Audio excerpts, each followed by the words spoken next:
Hi mga Mars ko! Another update! Ayan, sa mga nanghihingi sa akin ng update sa aming munting mansyon, eto na. Eto na oh, maingay pa yung aking Janakis.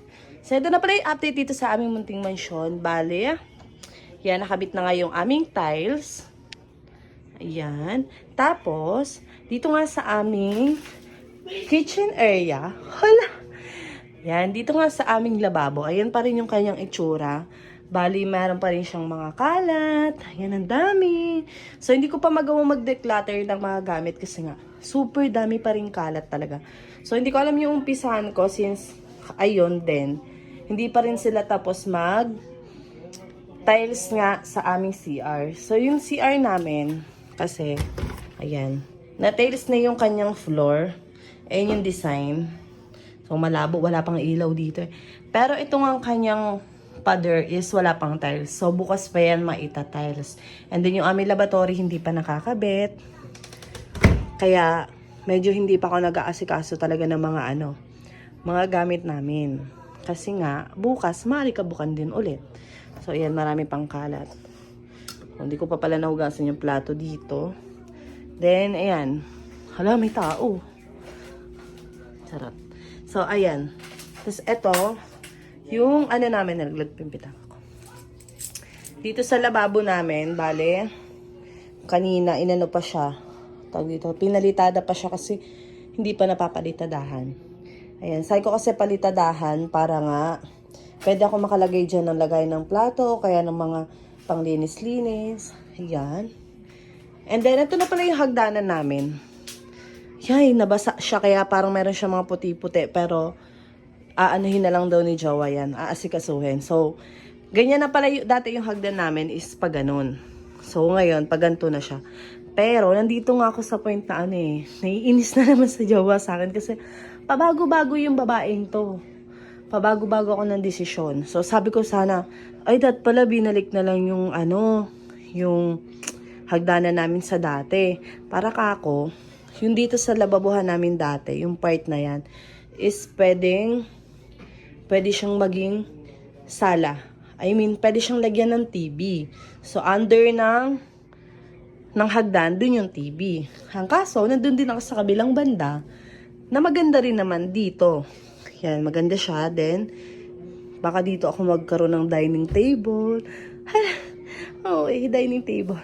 So, dyan, o kaya yung rep, kasi dito, ayaw ko siya na ayaw ko dito ilagay yung aming lutuan.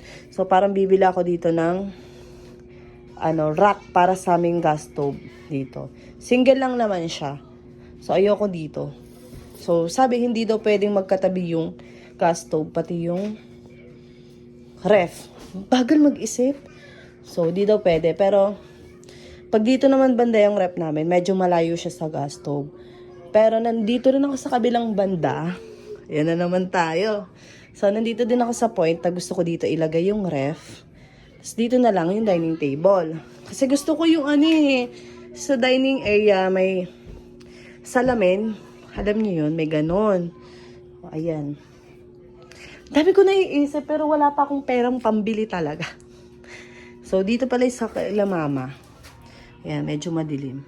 So, hindi pa natatapos pa rin palitadahan yung kwarto ni kuya and baka bukas na. So, ayan na naman yung update. So, super kalat and then eto na yung nangyari sa aming hagdanan. So, nilagyan siya ng ganyan. Ang ganda rin palang pag ganito. So, pinalagyan ko siya. Hindi ko na siya So, ganito siya kahapon.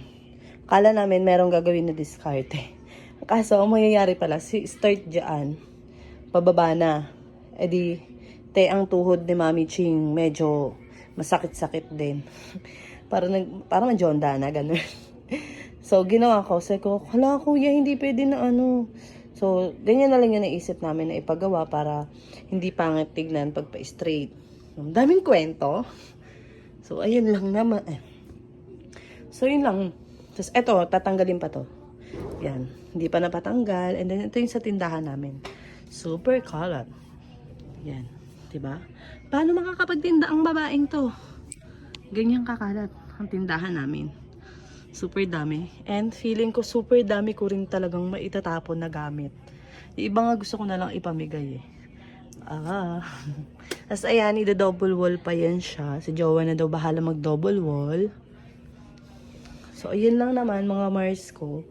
Super duper duper kalat pa din. So, wala namang bago. Ayan, ang dami. Diba? O siya mga Mars ko. Hanggang dito na lang muna. Yun lang. Bye-bye.